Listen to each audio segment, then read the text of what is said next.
తనను తాను అనుభవంలో అవి అనుభవానికి తెచ్చుకోవాలి. అది కానీ ఎప్పుడూ అనుభవంలోనే ఉంది. అదొక విచిత్రం. ఉన్నదే ఉన్నదంతా జ్ఞానమే కదా, ఉన్నదంతా ప్రజ్ఞానమే కదా, అనుభవ జ్ఞానమేరా బాబా. ఉన్నదంతా ప్రజ్ఞానమే కదా. కర్మ కాలిపోయి మనం దిగజారిపోయి ప్రజ్ఞానాన్ని ఏం చేస్తున్నాం అంటే పనికి మాలిన విషయాల కింద ఇట్ల కింద తయారు చేసి ఆ ప్రజ్ఞానాన్ని మనసు కింద తయారు చేస్తున్నాం. మెలుపులోని కళలోని అవేమో మనసు కింద ఉంటుంది, నిద్రలోని చావులోనేమో అది విషయాల కింద మారిపోతున్నాయి, మళ్ళీ అనుభవించాల్సి వస్తుంది.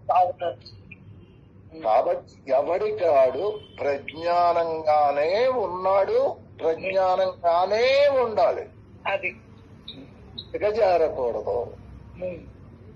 ఎప్పుడైతే ఎవరైతే దిగజారకుండా ఆగుతారో వాళ్ళ స్వరూపం వాళ్ళకి ఎప్పుడూ అనుభవం.